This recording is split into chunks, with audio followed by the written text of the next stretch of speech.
Abbaan gadaa Booranaa Kuraa Jaarsoo gochiti bana dubartii haadha ilmaanii mukatti hidhuun reeban aadaa Booranaa miti muraa sirna gadaa keessallee akka hin jirre hubatamuu qabaa jedhu. Uummata Oromoo Booranaa biratti dubartiin kabaja addaa qabdii kan jedhan abbaan gadaa kun wayita jaarsoleen murtii haadha malee murteessanillee adabbiin akka isaan eeggatu tumaa aadaa keessatti tumame akka jiru BBC'tti dubbataniiru. Akka aadaa Booranaatti dubartiin kabaja guddaa qabdi. Yoo yakkiti taate illee aadaan ta'anii ni dubbatanii muraan aadaa Booranaa ta'u mukaan namiltee nama dhaanti jirtu baay'ee balaleeffanne akka aada malee itti ilaalla. Jaarroleen dubbisuun dubbateennaan yettee namni mana murtii yaana waajjilleellee dhiyaatee jira. Nu sun hin murteessine muruma aadaa murteessine yettee jaarroleellee mana murtiitti dhiyaannaan.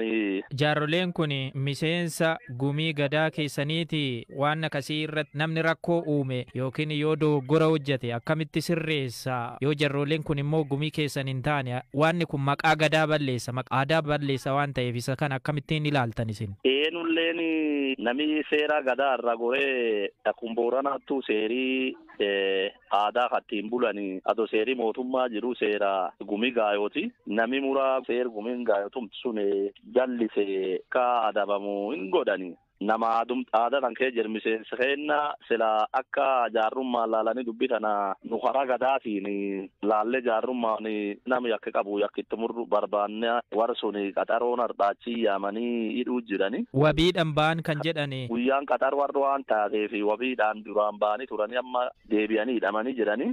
Isin yoo namni tokko dogoggora hojjete tumaan jirre yoo namatti mure maaliin adabbiin isaan eeggatu? Adabbiin is eeggatu eegi aadaa irra goree namaatti mure ni adabama. Karaa aadaatiin yakki salphaaf yakki cimaan jiru aadaatti akkasuma yakki jira sadarkaani. Karra mataatti murani karra mataa sun loon itti murani adabbiin manidhaan jirtu karra mataa sun loon muranii jechuudha. Kabajni gadaan Booranni dubartiif qabu akkamittiin ibsama? Mirgi dubartoota qixa dhiiraa kabajamee jira. Mirgi dubartii qixaa dhiiraatiin walqixxee akkan dhiiraatiin caalchisanii iddoo olaanaa dubartiif laatanii Booranni dubartiin mukulaafaa'edha. Qabeenya irraalleetti itti gaafatamummaa walqixxee dhiirsi waliin qabdi. Taateen akkanaa kun akka deebi'ee hin muudannee fi maal gochuutu barbaachisa? Ammaas tokko Booranni qaroomii wa qoraa'e murkii wa balleessaa'e aadaa wa buufatti'e. Aadaa wa buufattu sun aadaa seera gumii gaayoo sun irratti hundaanii ayyuun yuu bukee jirullee wa dubbata. Ayeelleen tayuu bukee jirtulleen akkasii wa dubbatte wa murti. Aadaan Booranaa sirni diimokiraasiitu aadaa Boorana sanirraa maddeedhanii gocha aadaa Boorana hin ta'in gocha aadaa malee taata addunyaan guutuun akkisiin yakki adabbii akkasii dubartii irratti aadaa Boorana keessa hin jirre addunyaan akka nuubatti feenaa jechuudha.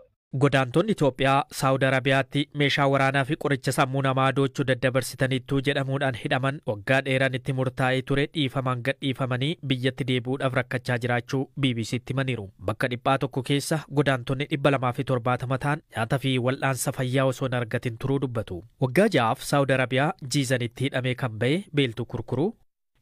Gara kun keenya dhaabbatu warras kana himannes yoo kunis furmaata argatee boris kan bira furmaataan argatu nuti kan mara kurra jirru jiddane mootummaa Saawud Arabiyaa murtii nurraa fixatee galchaa gama biyya isaaniitti guyyaa tokko biyya kana keessa hin oolchinaa jedhee imbaasii Itoophiyaa kan biyya kana keessa jirutti dhufee itti nu kenne imbaasiin Itoophiyaa eega guyyaa sanii gaaf tokko qofa dhufanii kan nu laalanii saniin booda namni waan kana nuun hin jenne eega seetana dhufnee baatii sadeessoo keessa jira jechuudha. Kanaafuu rakkinni garaagaraa uleedhaan nama reebanii dhiitii waan akka kaballaa rakkoota garaagaraa arraba fokkataa namni nu arrabsaa nu bira galaan jirani nuti warroota waggaa 7 hidhamee as keessa galuu feenaa waggaa dila kanaa hidhamneeti arra sababni nuti as keessa jirru mootummaa Saawud Arabiyaa osoo hin taane mootummaa keenya kan Itoophiyaati maaliif akka nu galchuu dhaban garuu nutti gaafii taheera isaan sanii ijoollee seetana jirtu ta'in baasii yeroo nu gaafannu waa'ee dhimmaktanii nu himiti nu ilaallatu warra Itoophiyaa ilaallataa nuun jedhan.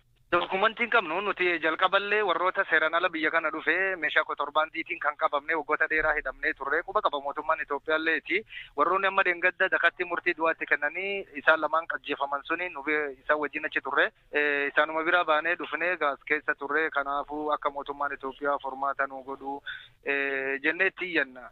Wanni nyaatanis hin jiru, wanni uffatanis hin jiru, wanni afatanis hin jiru, mana silaa nam 60 itti hidhamu hin malle caalaan nam 300 rakkina caalu keessa. Mana hidhaa Shumees Jiddaa irraa kan ta'e Feesil Omar Abdullah ammoo mana hidhaa keessa waggaa 7 ture dhiifamaan ba'usi biyyatti deebi'uu hin dandeenye. Karaa seeraan alaa waan biyya sana deemanii fi gargaarsa mootummaatiin malee biyyatti deebi'uu akka hin dandeenye kan dubbatu Feesal rakkoon keessa jiran akkaan hamaa ta'uu dubbata. hidhaa keenya xumurannee achirraa haandiifamu nu godhanii waan hafes mootummaan Suudiidhaa nama kana hara biyyaa galchaa jechuudhaan achirraa nu fuudhanii Jidda nu fidan. Fuudhanii safaaraa mootummaa Itoophiyaadhaa tarakkabsan. Safaaraan Itoophiyaadhaa foormii nu guuchiisanii foormii si fuullee erga simmaasis ji'aa fi wayii jirra amma nuti jechuun karaa ji'a sadiitti deemaa jirra jechuudha. Ani du'aan nan murtaa'ee ture du'aan waggaa lamaan mana murtii lamaatiitu du'aan murteessee ture. Du'a kanaan waggaa lamaan ture jechuudha. Egaan du'a waggaa lama du'aan ture boodaayi manni murtii kanaa jechuun hakamtu dhulyaa jenneen biyya kanatti. Meeshaa dabarsuudhaan himatamnee kanaanii akkasumatti jechumaan du'aan akkannanii du'aan narraa rabbiin jijjiire gaa'ee waaqni irraa jijjiire narraa jijjiirse jechuudha. Warri maqalaan dheengadamma nuti eegan nuti biraayaan torbii tokko. Nuti aanee waggaa ji'a tokko kana turruu ijoollee waliin mana keessa tokko keessa ture achitti qaqqaran na jiranitti. Akkanumatti manni murtii sun nasiibuma nama wajjin dhufe nama lama tokko asitti qalmatti muree qalmarra gajjabeessaa tokko safaaraan Itoophiyaadhaa waan nu galchuu dhabdeef waggaa nuti bilbillee nu dhufan guyyaa foormii nu guutisanii isin kun koodii keessaniititu uummata kaaniin wajjin garagaraa isin maaroo xayyaara qophaatiin isin feenaa midhaan irratti dalagu jirraa ministeera alaatti waraqaan isin argamte achirraa isin dhuftee waggaa fedhan isin ijaanii afaan adda addaa nutti haasawaa obboleessa. Gaaffii lammiilee Itoophiyaa kanaaf imbaasii Itoophiyaatti bilbilee namni nu jalaa kaasan dhimmi godaantota kanaa ana hin laallatu jedhan. Ministeera dhimma alaa Itoophiyaattis bilbilee ammatti bilbila nuuf hin kaasne. Torban lama dura godaantonni lammiilee Itoophiyaa kibba Saawud Arabiyaatti duutitti murtaa'ee mana hidhaa Naajiraan keessatti argaman mootummaan jidduu galee lubbuu isaanii akka oolchu gaafataa turuun isaanii ni yaadatama. Mana hidhaa sana keessa hanga ammaatti lammiileen Itoophiyaa lama humnoota Saawudiitiin ajjeefamuu fi kan hafanis du'a isaanii eeggataa jiraachuu kanneen duutitti murtaa'e lama BBC'tti himanii ture. Lammiileen Itoophiyaa duutitti murtaa'ee mana hidhaa keessatti argaman kunneenis gara 47 akka ta'an bilbilaan BBC'tti himaniiru. Waraanni baa giddu galeessaa keessatti deemaa jiru akkuma itti fufetti jira. Dhimma kanarratti odeeffannoo dabalataa nuuf kennuudhaaf hiikaa fi tasaana biratti argama. Hiikaa baga nagaan dhufte. Baga nagaan nu darajee. Mee haalli amma baa giddu galeessaa keessa jiru akkamittiin ibsama? Tole Antooni Biliinkan gara Israa'el dabalatee gara biyyoota baa giddu galeessaa deemaniiru kan yeroo ammaa kana marsaa 11ffaadhaaf kan isaan deeman waggaa tokko keessatti erga bara darbee waraanni Israa'el fi Hamaas gidduutti eegaleeti. Garuu erga isaanii garas imalanii wanti jijjiirame maaltu jira jennee yoo ilaalle wanti qabatamaan jijjiirama kanatu jira jedhamu wanti argine hin jiru. Kuni maal lamatti agarsiisa tokko waraanni kun Israa'elii haleellaa gaggeessitu kana duubatti deebi'uudhaaf fedhii waan agarsiistu namatti hin fakkaatu. Sababni isaa Ameerikaan waan tokko irratti xiyyeeffattee hanga kana qondaala olaanaa biyya tokkotti yookiin naannoo sanatti erguun ishii waraanni kun babal'atee ishees gaagama biraa keessa akka isheen galchine. Sababni isaa Ameerikaan waraana kanatti harkifamte taana waraanni kun dhaabbachuu hin danda'u. Biyyoota gurguddoo kan biraa Ameerikaadhaan dorgomanis gara waraana kanaatti affeeruu danda'a. Hin beekamu waan uumamu. Kan hambisuuf jechaadha Ameerikaan irra deddeebiin kan gara sanatti qondaala ishee ergaa turte. Kaleessas Biliinkan garas deemaniiru. Ministeera muummee Israa'el wajjinis wal arganii haasa'aniiru. Ejjennoo mootummaa Ameerikaas ibsaniiru. Wanti qabatamaan lafa jiru lollee akka hin dhaabbanneedha kan namatti agarsiisu. Tattaaffiin Ameerikaan gootuu fi ejjennoon Israa'el waan wal gitaa jiru namatti hin fakkaatu. Dhimmi iccitii Israa'el Iraan leeluuf qabatte Ameerikaan jala baasuu isheetiin wal qabatee tarii waanni kun Ameerikaan itti yaaddee waan kana akka waraanni kun hin babal'ateef dhaabsisuudhaaf laata warri jedhanis jiru waan ta'eef maal agarsiisa?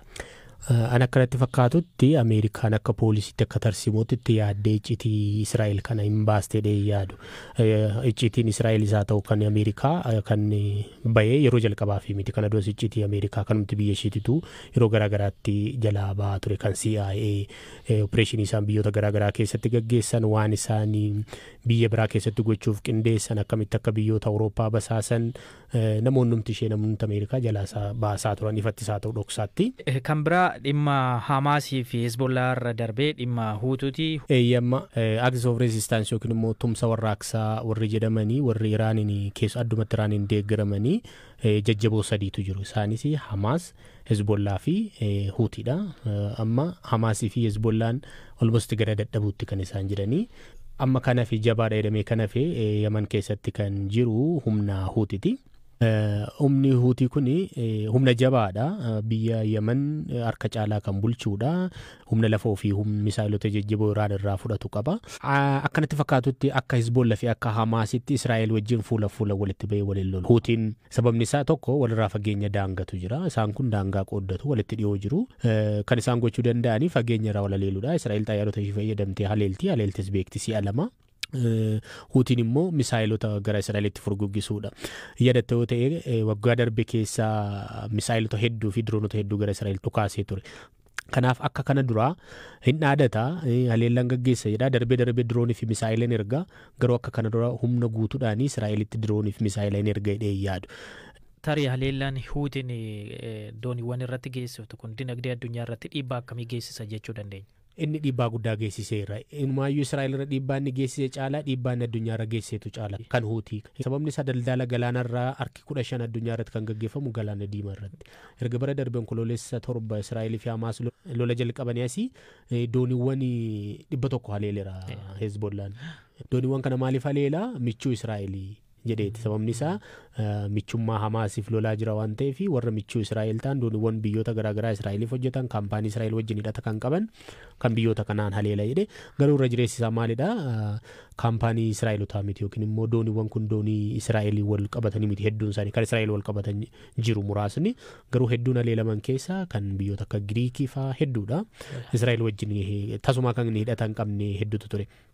Humni kuni Yemen keessatti humna jabaadha. Mootummaa biyyattii fonqolchee gara Saawud Arabiyaatti pirezidaantii biyyattii kan hareedha. Bulchiinsi idil addunyaatti beekamu bulchiinsi pirezidaantii Ali Abdullah Saleh eessa jira? Kibba Yemen magaalaa Adan keessadha kan inni buufatee jiru. Garuu kaaba lixa biyyattii buufata guddaa dabalatee buufata doonii guddaa odeedaa dabalatee harka Huutiitti jira jechuudha. Ayyee ulfaadhoo hiika. Galatoomii Darajjee. Ashama kabajamtoota daawwattoota keenya akkuma beekamu oduu ijoo guyyaa irraatiif qabannee akkuma dhageeffisan kan BBC Afaan Oromoo dhageessan kana itti aansuudhaan oduu ijoo torbee kanaa kan qabannee isin dhiyaannu ta'a. Akkuma beekamu biyyoonni yeroo ammaa dorgommii addunyaa jirtu kana keessatti Raashiyaan Vaandaamin Puutiniin dhaabbata Biriks irratti uummata biyyoota Afrikaa irraa biyya 20 yaamuudhaan achi kan jiranidha. Kanarratti immoo hooggantoonni Afrikaa lama kanneen wal lolaa jiran Piraayim Ministeerri Itoophiyaa Abiy Ahmedii fi pirezidaantiin Ijipt Abdul Fattah al-Siisiin fuulatti Raashiyaa kanatti wal arganii jiranii. Sababa kanaan Puutiniin rakkoo kana gama nagaan gama mariitiin xumuruu hin dandeenya jedhaa jira. Kanaaf yeroo ammaa kanatti isaanillee ibsa miidiyaadhaaf kannaniif turanii ammaan dura. Kanaaf yeroo ammaa kanatti Puutinillee Abiyyi gargaaraa waan jiruuf waan achi eegamu kan harka nutaa walgahii guyyaa lamaaf kan itti fufuudhaaf jechee jiranii. Gamanumaanuu warreen nu dhaggeeffattan like, share, subscribe godhuun yaada keessan nu barreessaa komentii kana yaadni keessan hamilee nu fannaa isiniin jenna. Galatooma.